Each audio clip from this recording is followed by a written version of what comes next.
Amazing. So welcome everybody. Let me introduce Sarah Spencer with 26 Letter Studio. One of Sarah's favorite things to do is to figure out ways to work smarter. And as a result, she has developed a number of products to help her business and others gain clarity around what matters most. So throughout the years, Sarah has developed products and games centered around personal and professional values, improving productivity, and guiding innovations into reality. And with that, Sarah, let me turn it over to you. Well, thank you all for coming. Today we are going to explore the world of product development. Now, this is a really big world, so we will be dipping our toes into the areas that affect us as visual practitioners. So now I know a number of you have designed products already, and I would like to take a poll to see where you land on the spectrum of have you ever developed you have never developed a product all the way to something is in market already. So Brian is going to pop up a special poll for us. We're going to do this a little bit differently. So if you've got your cell phone with you, I'm going to ask you to go ahead and grab it, aim it at this QR code that I'm sharing. Okay, I'll let it sit there for just a second while you're doing that. Let me do it on my side. So grab your phone, turn on your camera, okay? Aim it at this QR code, and there should be something that pops up that says open in Chrome, okay? And you'll see the QR code. So I'll give people just a second in order to get that, okay? And then when we're ready, looks like everybody's pretty much ready. Is everybody, do you see the QR code on your phone now? Yeah? Okay. So let's go ahead and move on. Thank you, Rachel. So if you take a look at your phone, you should see the poll, which is how much progress have you made on developing a product? And you can slide that little slider from left to right, either from no progress to it's for sale or someplace in between. Okay? Now let's see how we do.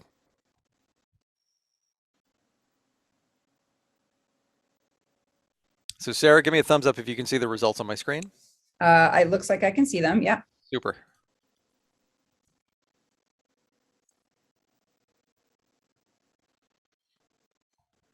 Is that where we're landing? About 2.6, halfway? Looks like it, yeah. Got some more people coming in. Uh-huh. Okay, that's great. All right, so how many, just so now I have some clarity about how many people have not, just a show of hands, have not produced any product? You're here to learn about how to take what you have and move it forward. Great. Okay, about half of you. That's good. That's good. Okay, great. Okay, so what is product? Product is a thing that is the result of an action or a process. It is an article of substance that is manufactured or refined for sale. So as visual practitioners, what do we make? And we, in our day-to-day work, we make graphic recordings. We make drawings. Maybe some of you sell those drawings. Maybe some of you just do it for practice. Some of us create books. Others have created creative tools that I'm aware of and that I use, and I have created creative tools as well, and even workshops. And what are some other things that we can create as visual practitioners? We can create card games and other games, board games and other such games that are fun for participants to play. We can create videos and video series and vlogs of the work that we do. Even some of us, like Heather Martinez, who will join us later, has invented fonts, and I also have some fonts as well. And templates and zines and courses. There's just a plethora of things that as visual practitioners, we can create. So where all of this lands in our universe depends on what we want to get out of this. And I think the thing that comes to mind a lot for people is you want to make money. We want to make money, right? We want to have a strong business that's sustainable, that is going to give us the life that we love. So show me the money, as Jerry Maguire says. And when we talk about products, there is the money aspect, but there are 5 other aspects, major aspects, when we talk about products. So one of the things that happens when you have a product is that it sets a reputation. So you have a reputation for doing something. So for instance, like Heather Martinez has a reputation for being an expert letterer. And so she has a lot of workshops and a lot of classes that gives her this reputation of being an excellent letterer. Now, that is not the only thing that Heather does, and we will hear more from her later when she joins us. The other thing that can happen when you create a product is a partnership. And that can be anything from a partnership with a friend. It can be a partnership with a company. In the case of Nova Scribes, Nova Scribes has a partnership with Neuland, and Neuland is donating, and other people are too, but donating a lot of their products to Nova Scribes for the IFEP East Coast meetup. And that's really powerful too. So it's not money, but it kind of becomes value, because as with a partnership, you get something that is valuable to you and your company. Another thing that creating products does is it creates awareness. Now, you could be just speaking on stage and talking about your business or your products, and you create awareness of yourself, of your business and your products. And these, if they're done properly, will build your branding. And so branding is really, really important, because as you grow as a company and as a company that creates products, you want to make sure that everything that you produce supports your branding. And then when you support your branding successfully, you will then have a greater reach. So then what else can we talk about here in the barriers to entry? So one of the greatest barriers to entry is actually money. So every product goes through a process to come to fruition. We start with research and development. We then move into design. Then we get into marketing and sales. And then finally, manufacturing, distribution, and if it's necessary, warehousing. So what can be very challenging for a young company or a company that doesn't have a lot of cash on hand is getting involved in a product development that is very cash heavy. So, or resource heavy, I should say, because it could be human resource or it could be cash resources. So here I have a chart that talks about a low economic barrier, a medium economic barrier, and a high economic barrier. So a low economic barrier is something like a PDF or a blog or something that you yourself can create that does not require a lot of money and also not a lot of time. This means having a computer at your disposal, maybe even a smartphone if you're going to do little videos, and maybe a publishing website like Medium or something where it's low cost to get into, but you have great reach with readership. Medium economic barriers are something that you will spend a little bit more money on, a little bit more time on, and you may need help doing that. So if you are wanting to create a podcast, for instance, you might need some tech help. Like this, for instance, I couldn't do this. I couldn't do this without Brian and Rachel. So I would say for me, this is a medium economic barrier because it takes more than just me to produce. Other things that are medium economic barriers are games or worksheets or infographics or print on demand books. These things can be created like at Kinko's or print on demand like at lulu.com, where you can create a book and then the person who wants to buy it can just pay, they can pay for it. So all you need to do is design it, put it up, and then they will buy it. So other than maybe some design expertise, or maybe you have to hire a designer to like design the book, you can get into book publishing as a medium barrier. And then finally, kind of the obvious one for high economic barriers are like traditional printing and creating physical things that you have to get produced by a manufacturer where there is a high cost, and you often have to order a high quantity to get the cost down. This can be, a book publisher, traditional book publisher, traditional printing company, and a gift manufacturer, or even a computer programmer if you want to create an app. All of those create a barrier that may be too high for many of us as graphic recorders, or as visual practitioners. So I want to take a breath here and ask if anyone has any questions about the barriers of entry for visual practitioners.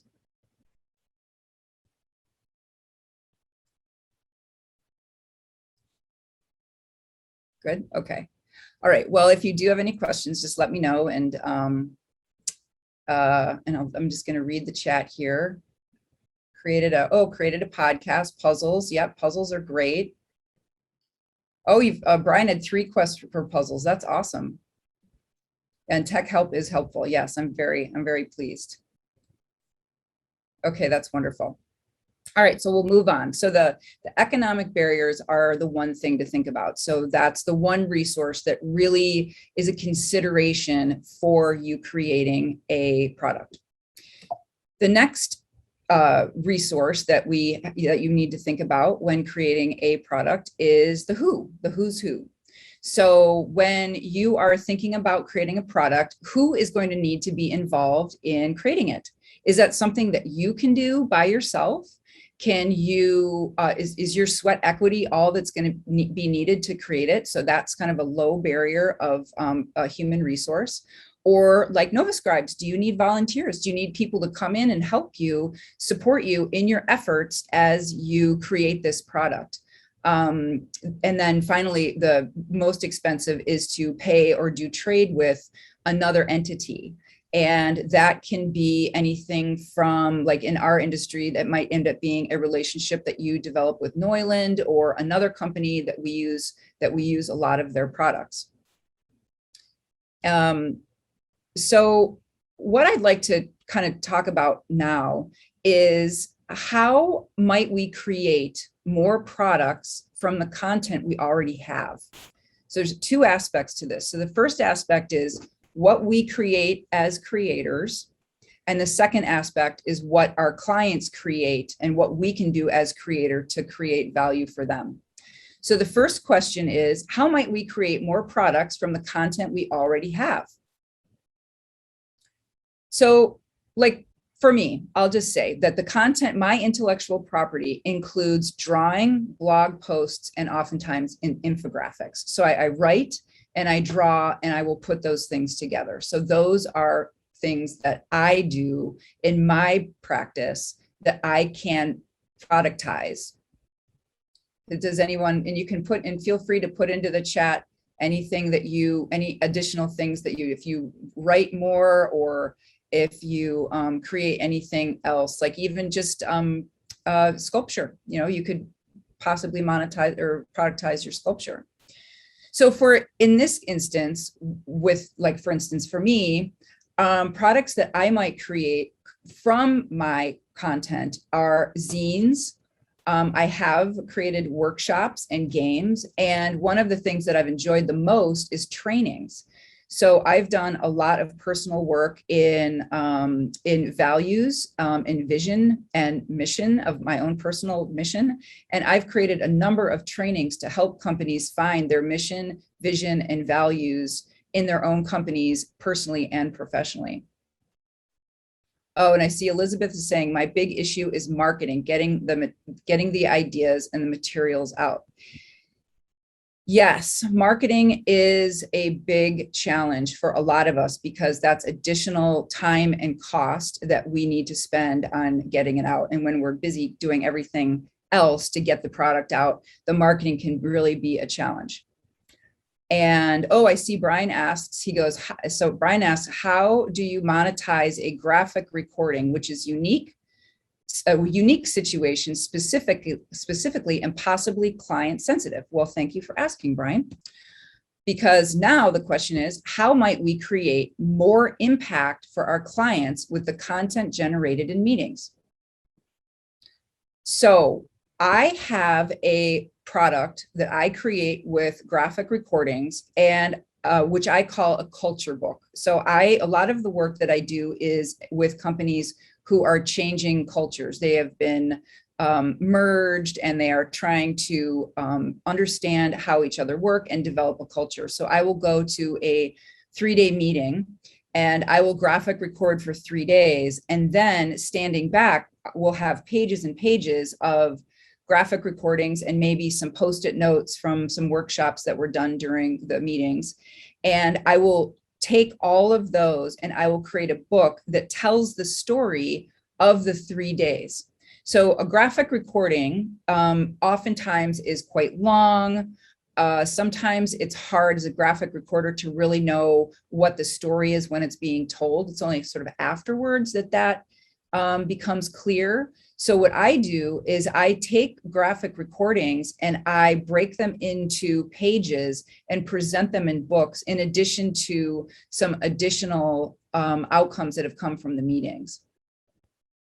So that's something that I've done with graphic recordings before. And then there's something else you can do really simple with a graphic recording is to scan it and then print it. But that doesn't really create so much a product for you. That's more like building a relationship with your client. If you actually want to create a product to sell, you can sell your client or upsell your client on creating this book that then they can give out to not only the participants that were at the meeting, but then also people who weren't at the meeting who would really be interested in knowing. So board members, investors, other leadership who were not able to come to the meeting, they get this as a gift from the company, and it helps them understand where the rest of the company is coming from. So let's see. All right. So what I would like you to do, I'm going to stop sharing here for a minute and see how all of you are doing. That was kind of a lot of information. Does anyone have any other questions before we move into this next little part? Does anyone have any other questions that they would like to come off mute and ask, or you can go ahead and put it in the chat. I'll be happy to answer or talk about.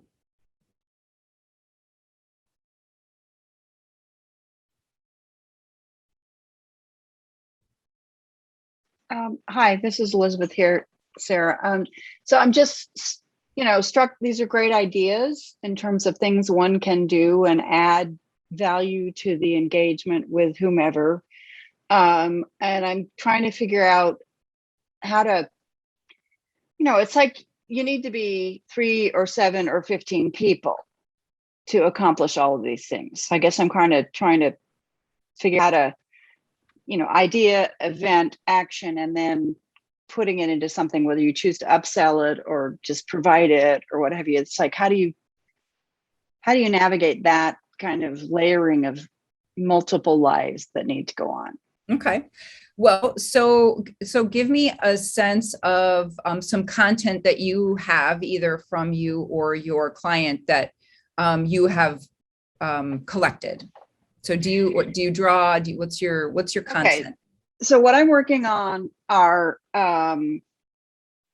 collaborative community engagements connected to art installations. So if I'm creating an art installation for an apartment building in Arlington, and then I have interactive community activity with board members and community people who live in the property to create components that will be used in the final installation. So it's a series of workshops where people get hands-on and do parts of the process. And it's about not just making art, but it's what does it feel like to be in this group, to be in this community, to do this activity.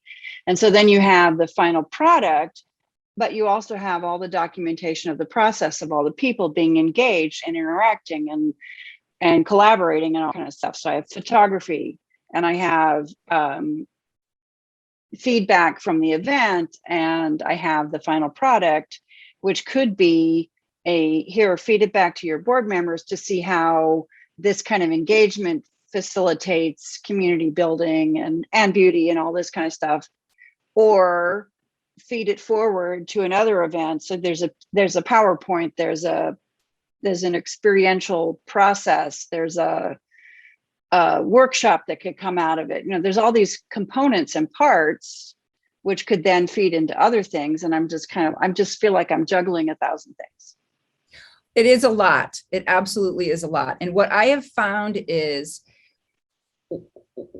so let's say there is a product, okay? And we'll maybe discover what that is. So what I've found is that when you determine what the product is, so we'll talk about it a little bit later, but once you determine what that actual product is, setting up your engagements with that in mind is really helpful to keep it more reasonably sized in your brain. So this book I was talking about earlier, I got to the end of this engagement. I'm like, oh my gosh, we should do a book. And the amount of loose hairs that I had to pull in. And I'm like, boy, if I had just figured that out beforehand, I could have organized the content collection like this. I could have set up people, like either volunteers or someone, to like collect the information and in a way that can be easily translated into this product. So there is this segment that when you're creating a product, especially a product that we're talking about, which is something that is a collection of an experience. So this is unlike, say, product development for a skincare product or something, where the end product is actually a reflection of the process, as opposed to the end product is the end of the process. So because you have so much reflection in the amount of content that you have, it can be very overwhelming. So the thing I would suggest is to start with the low-hanging fruit. So don't get overwhelmed with a lot of the details. And say you could, for instance, create a poster, and but maybe this is because people collect posters. So maybe you could create a poster that is like a photograph of the final artwork or the final art piece with some quotes that are pulled out of from people who have interacted with the art piece, to really give people the sense of like, what's the impact of this art piece, and how can we use the momentum from this art piece going forward. So like that could be maybe a poster. You wouldn't even need to spend a lot on it. It wouldn't even need to be a big poster. You could create it and offer it as a PDF. You could create it and upload it to oh my gosh, I'm spacing the name of that company. Brian, do you remember? It's you just upload, and then you can get it printed out on like posters and mugs and t-shirts. And I mean, there's a bunch that do that. For Imprint, Vistaprint, yeah, Vistaprint will do it. There is another one that does, but Vistaprint, I use Vistaprint a lot actually. But I'll give you a list of the names of the ones. So you can create little products like that where you organize the information and you design it into something. And maybe you can get a designer like to actually do something if you don't feel comfortable designing, finding a volunteer designer. And there's lots of them, like students at schools love to design. You can find someone to design it, and you put it up on like Moo or up onto Vistaprint or something, and then you let people buy it from there, and then you actually get a little bit of residual from that. Is that helpful? Does that make sense?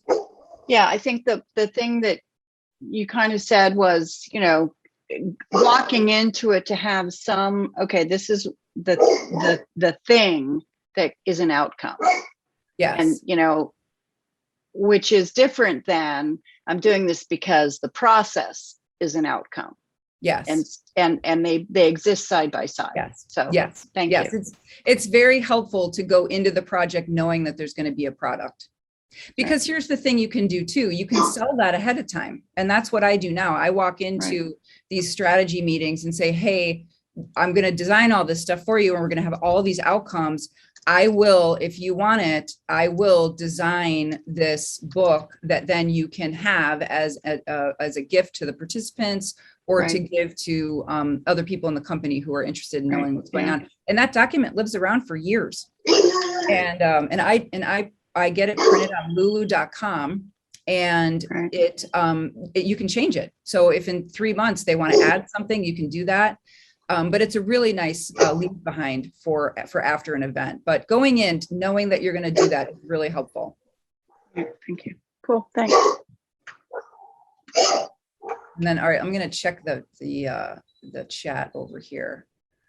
So Casey asks, I often wonder how to create tchotchkes from the large images, something I've found that works.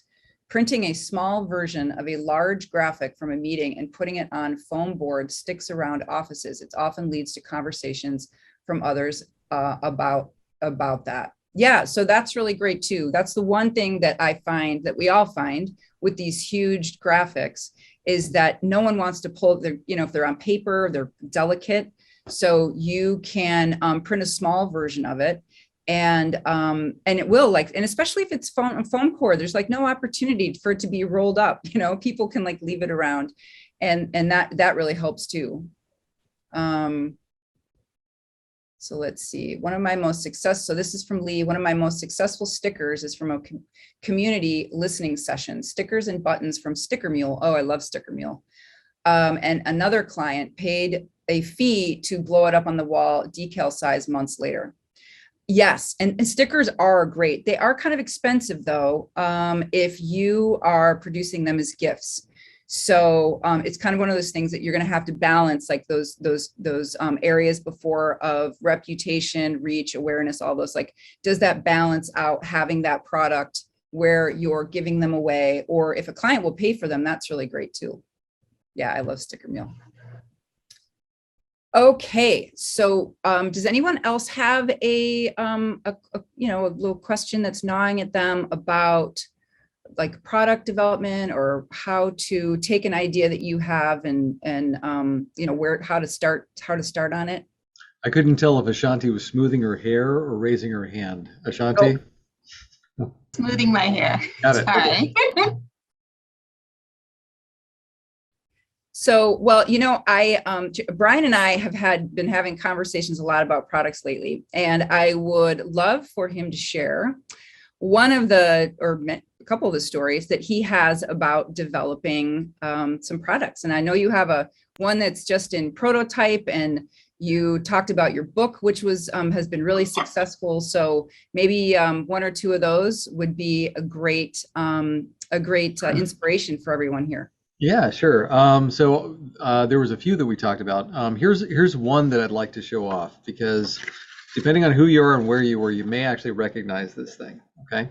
So if you've gotten the Neuland catalog, you may notice that the Neuland catalog has got this marker stand that's amazing, and it's chrome and glass and really, really cool. And a few years ago, I was working with Heather Martinez, who was big into the maker movement. And we said, well, what if we made an ink refill station that you could fold up, turn into make out of cardboard, and then, just fold up and pop in your bag. And so we made this thing. She had a subscription to this place where she would go, called Tech Shop, which is in downtown Arlington. And we cut out all of these cardboard marker stands. And so you could put your markers in here and then fill it up with ink. And for IFVP 2016, we actually reached out to Neuland, and we said, hey, we've come up with this thing, right? And we'd like to co-brand it with you. Would you be okay with that? And Guido Neuland, being Guido Neuland, said, sure, that's a fabulous idea. So we put a sticker on it, that had Neuland on it. And then he reached out to us a little bit later and said, hey, I'd like to feature this thing in our catalog. Are you guys okay with that? And we said, sure, because we just wanted to get it out there, something you could fold up that would be cardboard, a little bit easier to use. And so we developed the thing. We proved that it could work. We gave it away as swag at IFVP 2016. And then Guido ended up picking it up. And if you pick up the Neuland catalog, you can see the marker stand in there. So in that case, going back to Sarah's PowerPoint from before, the slide that she shared, Guido took on the all of the work of distributing, marketing, and then getting it out there. All we wanted was a tool that we could actually use. Okay. So Sarah, I don't know if that's the one that you were counting on, but that's one of the ones that we talked about. Yes, absolutely. Well, all of them are great stories, Brian. And what's really super about what Brian did is that he and Heather solved a problem that they had, which was a simpler way to have your markers filled, like, to keep them upright so they fill properly. And it's inexpensive. Well, although Heather had the machine, and so that machine is not inexpensive, but she's a friend of Brian's, and so she did it for Brian. So that's where the whole volunteer comes in, where if you have friends who have, and that's what's really important about networking in among us, is because we all have different skills and we all have different tools, and we are all a real helpful group of people. And I know, like in Heather's case, she's so generous that she's, and also so prolific that she's just willing to share everything she has. And the nice thing about creating products that are a low barrier to entry, like the box was, or medium barrier to entry, is that you can test it and you can rework it and test it and rework it. So it's nice to be able, like, it's like an agile project management. It's like being able to bring the lowest common denominator, the quickest product to market, so you can test it and see how it works, because it might work okay for you, but then one of your customers might go, oh, hey, I use this size marker, or I use a square marker, and it would be really great if you could cut a square hole. And it turns out that 100 other people are just like you and wanting to say something, but they don't. So it's really important that when you have an idea, to really think about how to bring it to market that doesn't cost a lot, but allows you to test it. And prototypes that are out of cardboard are like great examples. Like Brian's example of using cardboard are really great. Also, PDFs are real valuable too. So, people don't have to have paper. And in fact, there's a lot of people that would rather not have paper, and they would rather have a PDF. So how many people use PDFs? Like, do you make PDFs? Do you do forms? Do you know how to do forms on PDFs? You do? Okay. Is anybody curious about forms in PDF? What that means? And okay, a little bit. So a PDF document. So say, for instance, you had a page that, in fact, I'm going to give you one a little later, but there's a page and it has squares on it and has like words on it or something, and that you want that to be filled in. If you have Acrobat Pro, there is a forms tool that will open up your document in this forms tool and pre-populate with boxes that you can type in. Now, if it doesn't happen, then you can add them yourself, but it's a beautiful form. You can save as a form, and then you can distribute that form. So that's really nice. What that's really nice for is for workshops. So if you have a workshop where you're virtual, or if you have a course where people are self-directed, then those are really great to give people, because they can type into it, and then when they send it to you, then the content is digitized. And you're not having to, rewrite anything, and you could just cut and paste the content, put it into whatever you need, and then analyze it the way you need to analyze it.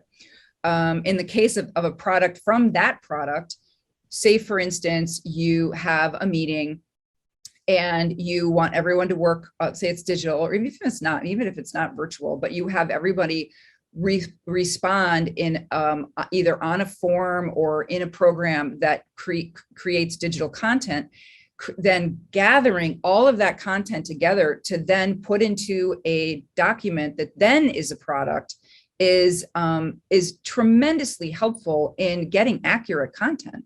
I go to meetings now, and I'm getting towards this, but I'm getting to the point where I'm getting away from Post-it notes, because a lot of people don't write, we all have experience with that, like trying to read some Post-it notes and then having to like type that in and wondering what they're saying and who it was and all that. All of that content can be created inside a product, either yours or someone else's, and then that content can be created into another product that is the actual outcome. Oh, and then Casey says, shared Word documents may be the best thing since Post-it notes. Yeah, that's true. Yeah, Post-it notes are rough. I mean, every time I get into a meeting where we use a lot of Post-it notes, one of the deltas is like too much paper. So I've been moving a lot towards doing digital. So the point I'm making here is the lowest investment in money and resources. So to the point where you can get to something that's testable. An example of this would be where it's a sort of lowest resources would be blog posts. So blog posts are great. If you want to write a book, and Brian actually wrote a book that's doing very well, correct, Brian? I did, actually. Thank you for the plug. I appreciate it. And let's see how smart I can be with this thing. Yeah, it's called Surviving the Horror of Online Meetings. Thank you for that. And in fairness, this is not a shameless cash grab because of the pandemic. I was working on this prior to 2020, and it just happened that because of the pandemic, I accelerated it.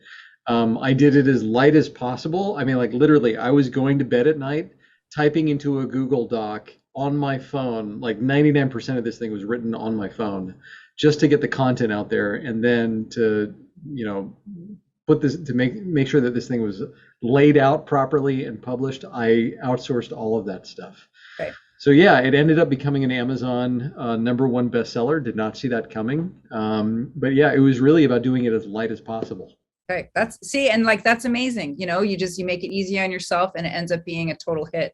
So now, Brian, did you, because what I was going to say is that you can write a book by doing blog posts. So like a chapter, or Right. to start like creating your vision and getting the content out there and seeing who is responding to what. And then when you write the book, you already know what the audiences are going for. Did you do some of that? I did a ton of that. So Casey and I were trading notes back and forth in Zoom chat about, for example, Agile and Lean Startup. And so what I did was, with my blog, I actually did alpha and beta testing.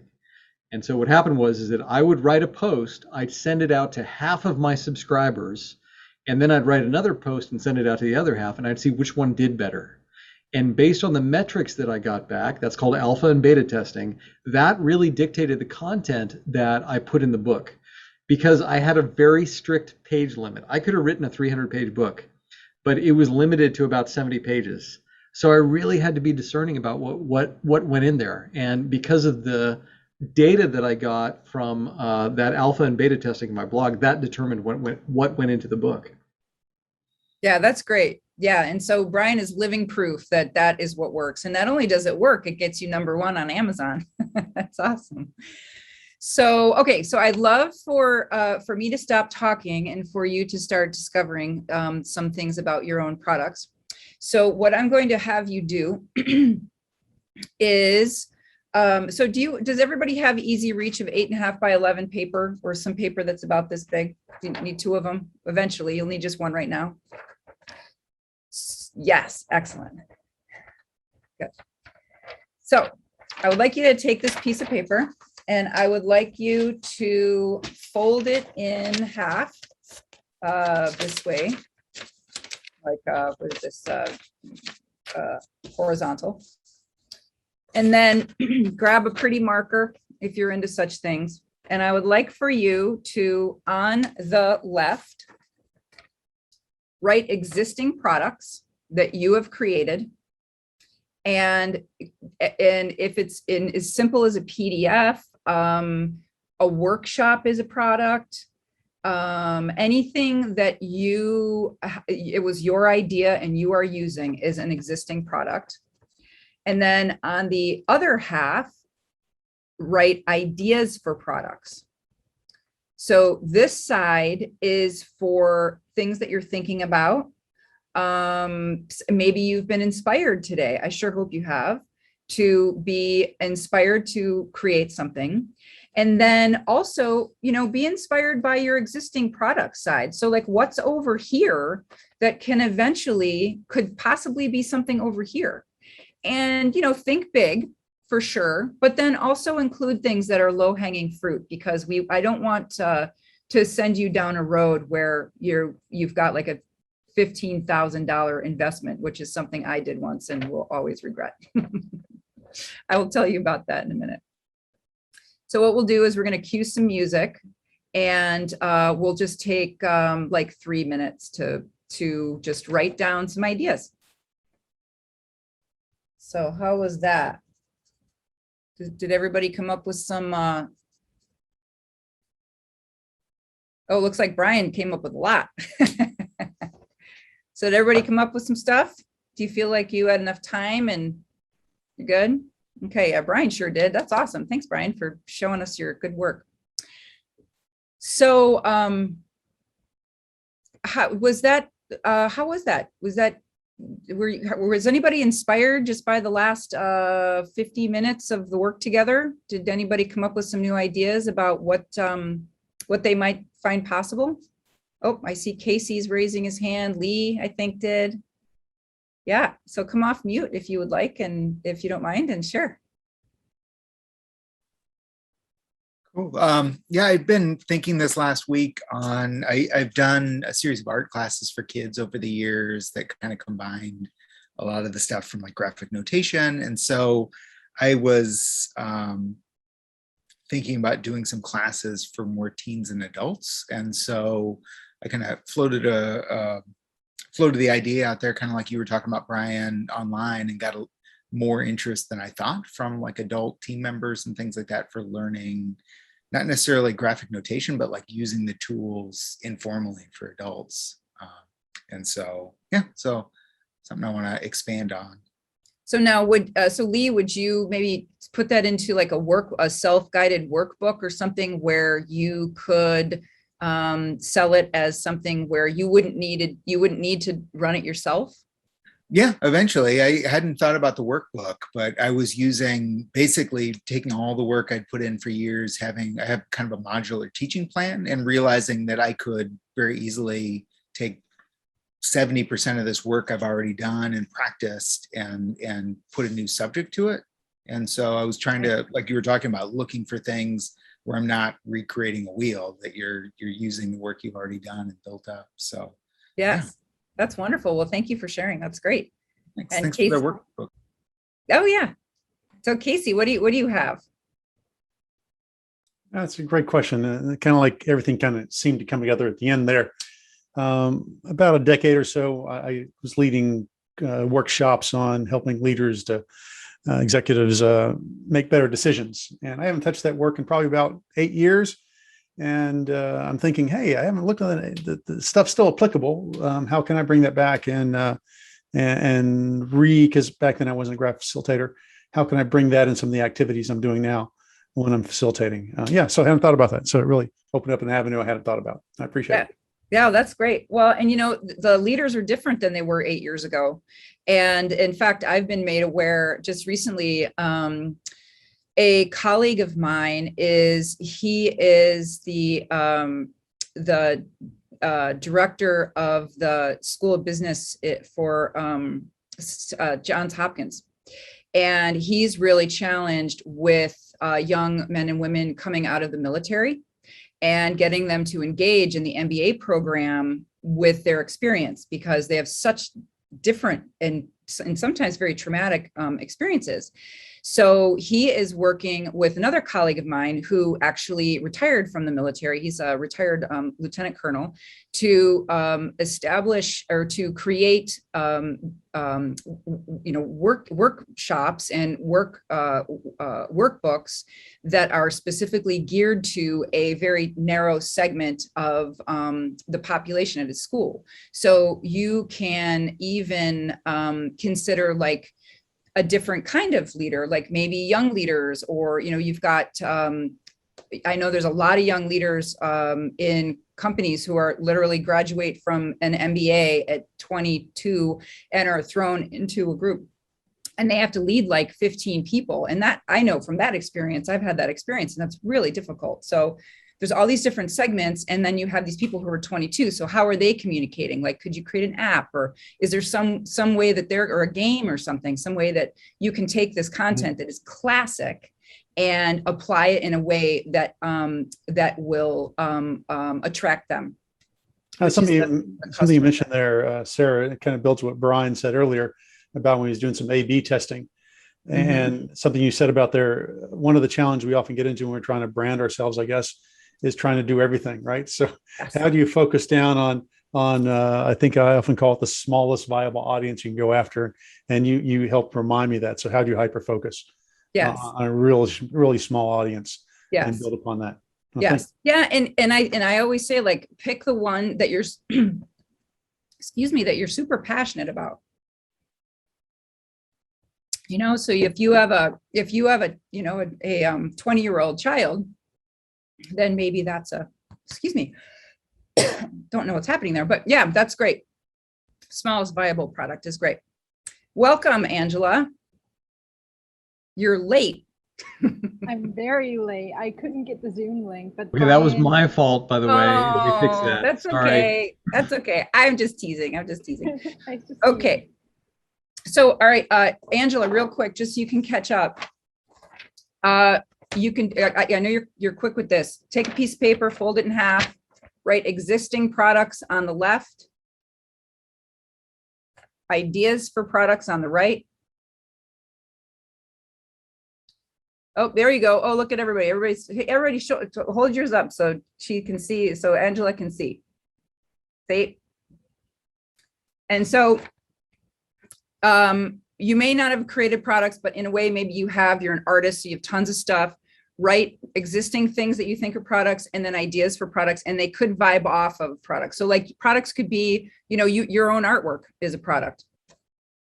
So then write this list, and then keep listening, and you're gonna need this when we come back here. Okay, so I'm gonna share my screen again. Okay, so now we have folded. So just to catch you up, Heather, we have folded a piece of paper in half. We have created existing products and ideas for products, and I know yours would be like this big. And now what we're going to do is we're going to set this aside for a minute. So take this piece of paper and set it aside for a minute, because what we're going to talk about now, and it's perfect timing, is a business model. So everything that you create needs to have a business model. And what this does is it describes the rationale of how you create and deliver value in a product. It's not the product, it's the value of the product. It's the difference between benefits and features and benefits. So a feature is the product, but but benefits is the value. And so you want to really focus on the value. So who here, show of hands, is familiar with the business model canvas? We've got a few people. Okay, yep. All right. So for those of you who are not familiar with it, it is an initial step to take to validate an idea. And this step can expose problems early on so you don't waste resources. What this does is it asks a number of questions, like, and not just these, is there a need for your product? What problems does your product solve? What is the product's value, and what makes it different? So for you who have seen this before, this is what it looks like. And Casey says it's a business model. Canvas is a great way to tell the story of what you are looking to do. Absolutely. And that is a key component of a product, is what is the story. So here we have the business model canvas. I'm going to talk about only two of the many portions of the business model canvas today. I will introduce you to the rest of them, but right now I want you to focus on the value proposition and the propositions and the customer segments. So so a value proposition is what value does this product deliver, and what problem is it solving? The customer segment is, for whom are you creating this value? Now, this can be more than one customer, and it's important to identify as many as possible, because the more you identify, the more places your product can appear. So to give you some perspective on the business model canvas, I personally do not think this is designed very well. It's not organized very well. It's designed perfectly. It's not organized very well, because I believe that the value proposition and the customer segments are the things that you should fill out first. Because if you don't know what the value is and you don't know what the customer is, then you're going to have a real problem with the rest of these. So if you look to the left, you have key partners, key activities, and key resources. These three things, these three answers to these three questions feed into your value proposition. So if you don't know what value your product delivers, you're going to have a hard time figuring out who your partners are, what the key activities are, and what the key resources are. The same is true for customer segments. So if you don't know what customer segment is, you're going to have a really hard time figuring out what the customer relationship is, which is how does your customer want to connect with you? Like, do they want to go on a website and buy? Do they want to see you see you in person, at a trade show or a conference? And the channels are, where are your customers? Are they hanging out on Facebook? Are they hanging out on Instagram? Like, where are your customers? And then the last two things are the cost structure, which is expenses, and the revenue streams, which is income, which is kind of an easy thing to understand. So because of our time, what we're going to do is we're going to focus on these two things, the value proposition and the customer segments. So I'm going to come off share. So you are going to take another piece of paper. So you get another piece of blank paper, fold it in half as you did before. You are going to write value proposition on the left, customer segment on the right.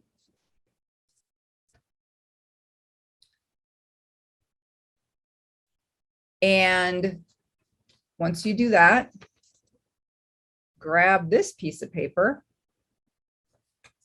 and choose what, circle it too. Choose, so you remember, choose one of either an idea for a product or an existing product that you want to maybe continue to develop, even if you didn't identify it on this idea products. Pick something on here that is kind of low-hanging fruit too. Like, let's kind of stick to something that would be a low barrier of entry. So that's something that you can do, or that you with some friends can do with a little bit of money. So what can you produce that won't break your bank or your back? And if we cue music for a couple, like say 2-3 minutes, maybe 2 minutes this time, I'm going to set an alarm. Just write the value proposition and the customer segment. And I'm going to put this screen back up so you can remember what they mean. So as a reminder, what value does this product deliver? What problem is it solving? And for whom are you creating this value? There may be more than one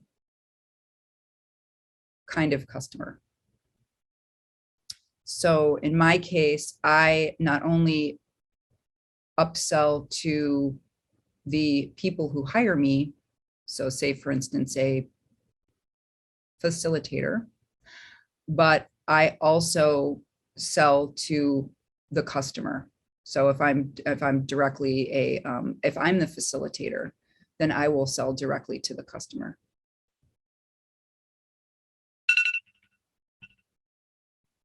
Okay.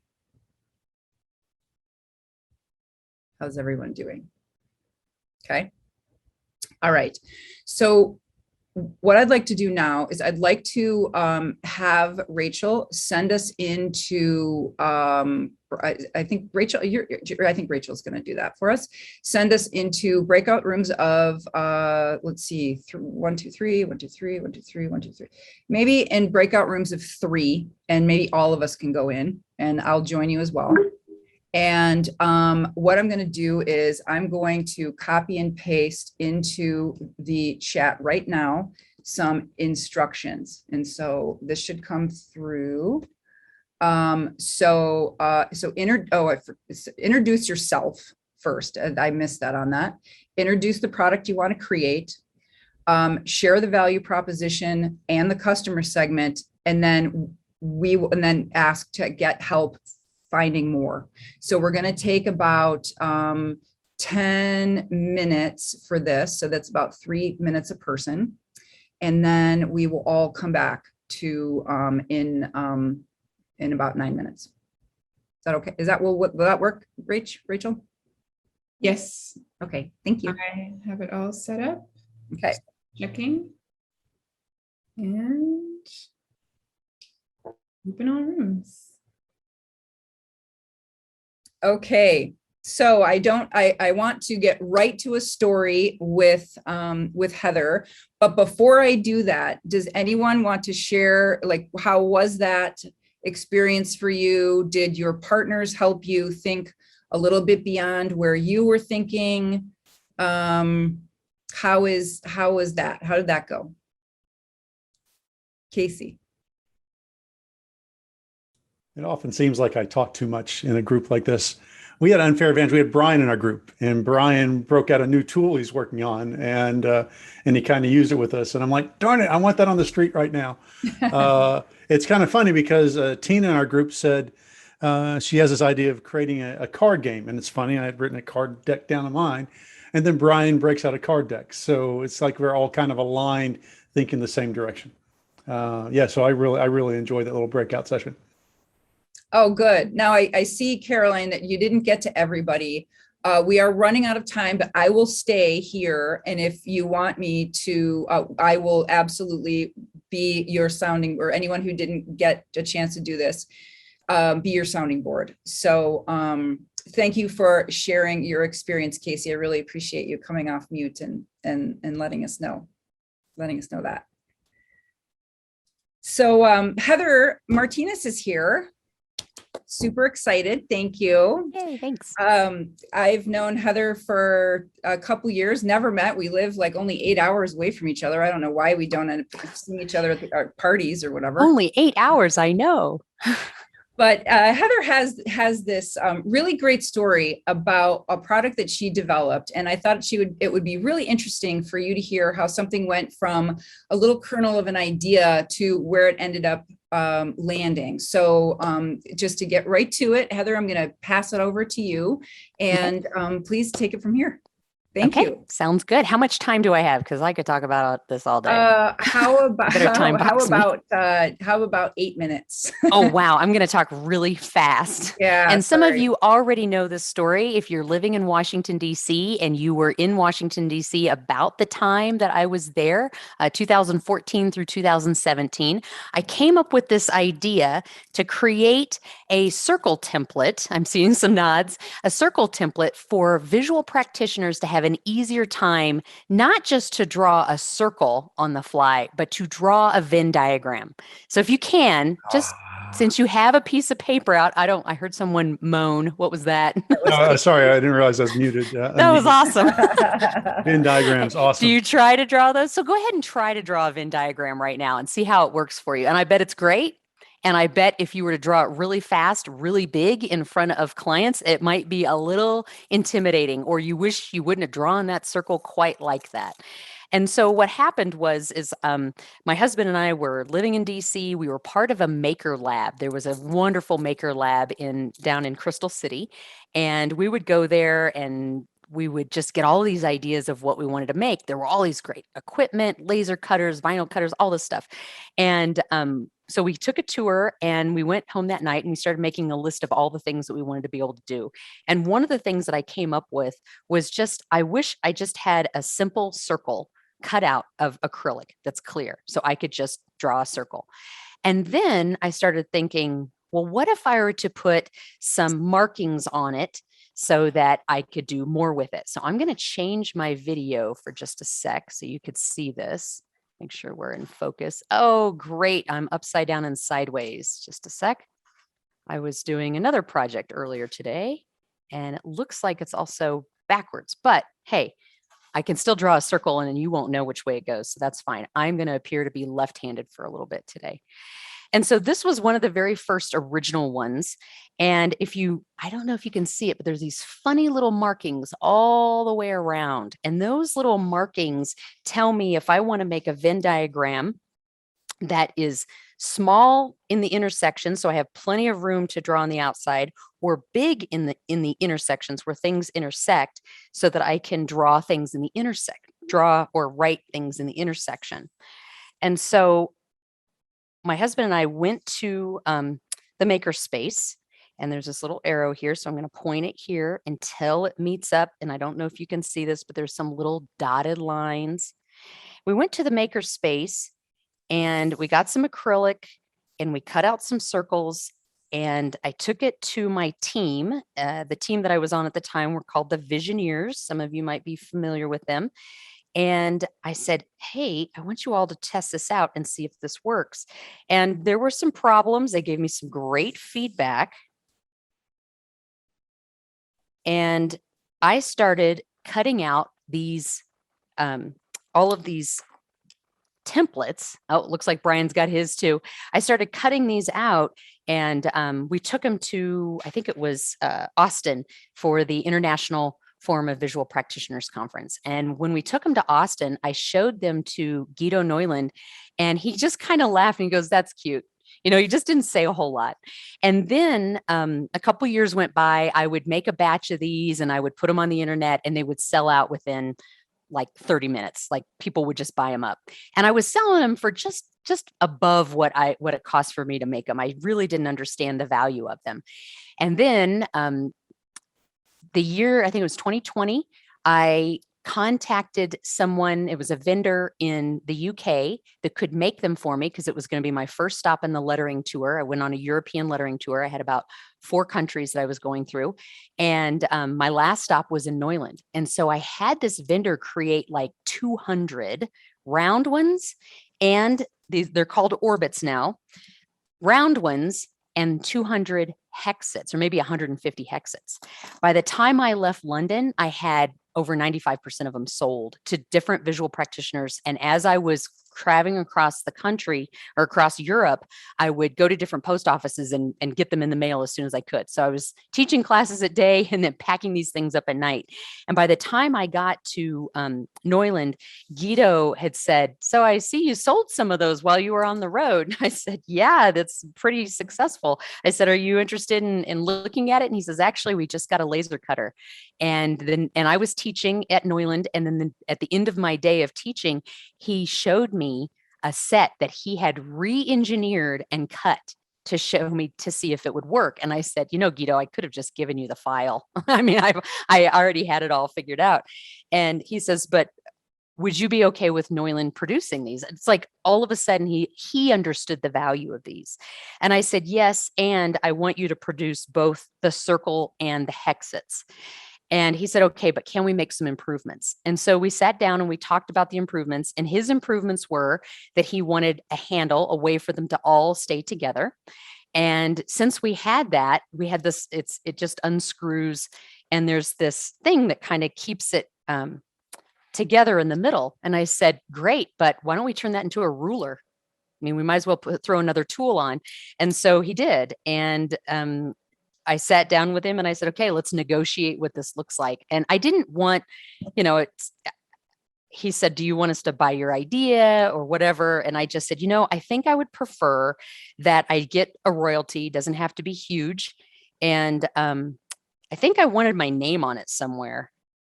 Yes. And he put my name on it, designed by, copyright, Heather Martinez. Although I have to give credit to my husband, because not only did he cut out most all of them that we were producing, because while I was at work, he would hang out at the makerspace. He would cut a lot of these for me. He also helped me do the math. And I'm terrible at math.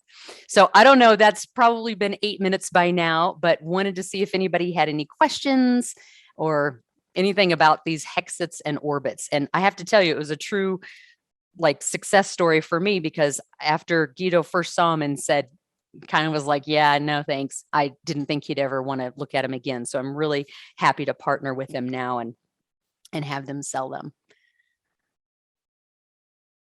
So what questions do folks have? Feel free to put it in the chat or unmute. Well, that's amazing, Heather. Then I love that you kept moving forward. And isn't that part of the thing about product design is you just have to like stay true to you and keep working on it. And if people don't like it, then you just keep, if you're on it, if you love it and people are responding to it, just keep moving and improving it, and it'll break through one day. It's amazing. Yeah. How's everybody doing out there? I think this is Barb. I think that's an incredible story about getting audience feedback versus a important member of the audience feedback, because Guido didn't like it. And in the past, that would be like the editor or the purchaser or whatever, but you bypassed that opinion and went straight to the consumer, and you were getting great feedback that he did notice eventually. Yes, he did, because he noticed the users were using it, right? So he thought he didn't have a use for it, or at the time he was probably so focused on his own business or other products that he wanted to get out that this wasn't really that important. There could have been a number of factors. I mean, he could have not liked me at the time. Who knows? I mean, we didn't become friends till the next year when he asked me to become an ambassador. And again, that was when I went to him with a lettering style called Neuland Hand. It's called Neuland Hand, has been around since 1923. It didn't, it was designed by a German, but he wasn't aware of it. And so when I went to him and said, I want to teach Neuland Hand to visual practitioners, and I'm using the big one, just want to let you know, I'm going to be using it a lot. And so I gave him an exemplar, and he was like, why did you name it after my company? I said, I didn't. This actually exists, and I just wanted to let you know. And it was shortly after that I started showing him and doing some demos with him, and he had a lettering pad, and he brought the lettering pad into the classroom where I was teaching at the conference in DC.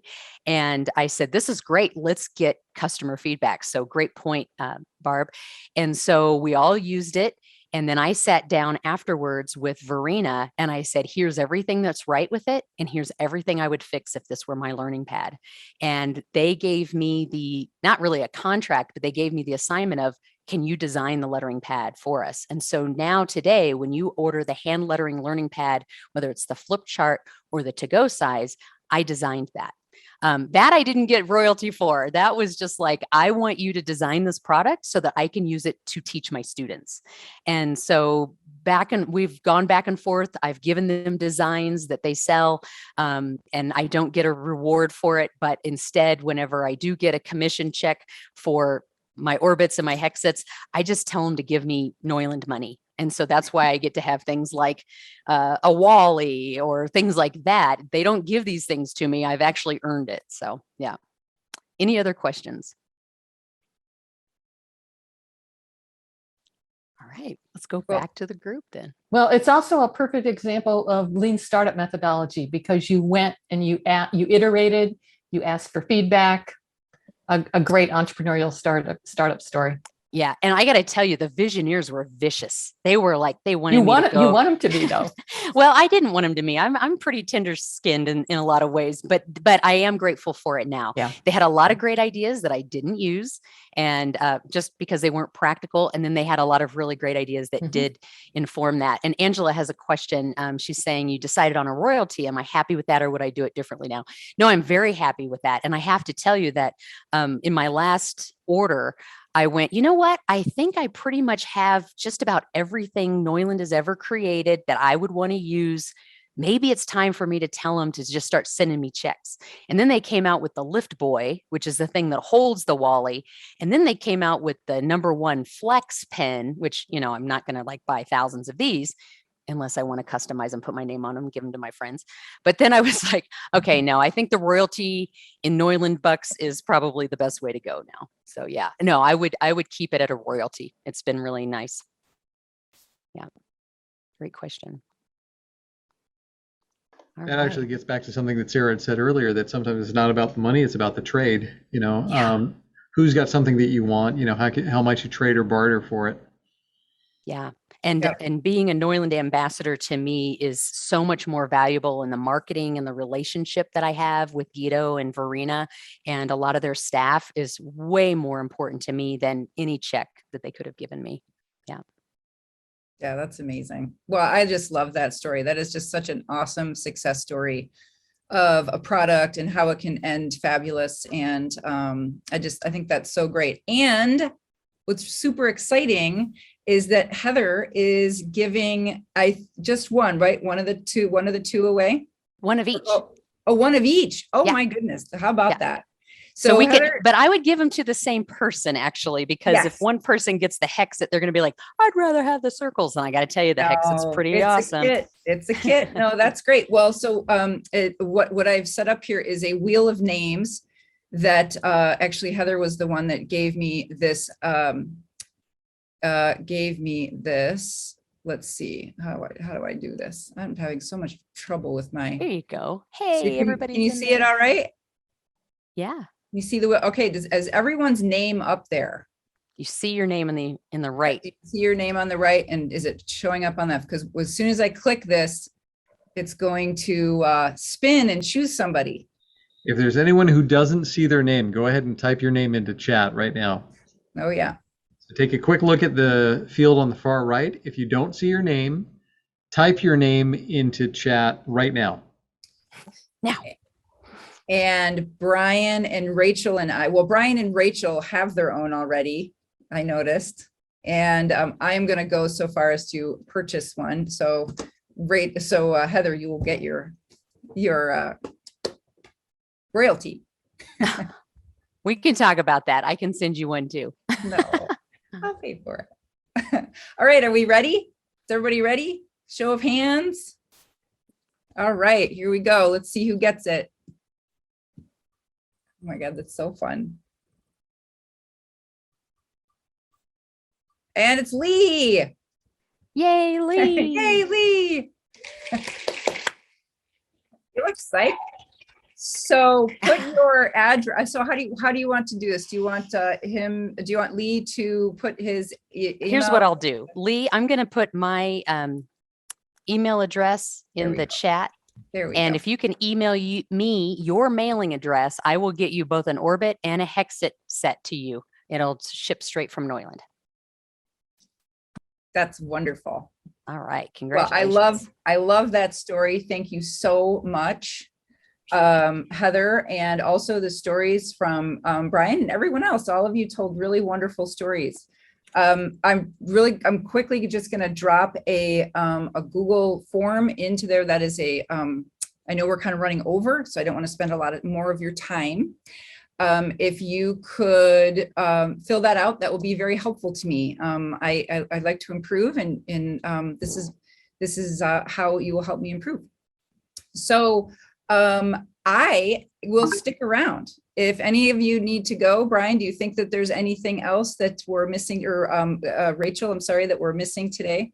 I always defer to you, Brian. I'm sorry. I think what we could probably do at this point is we can go ahead and stop the recording. But if you want to hang out and do a little bit of office hours or after party or post hatchery lunches, as Angela says, let's go ahead and stop the recording now. And we will see you next time.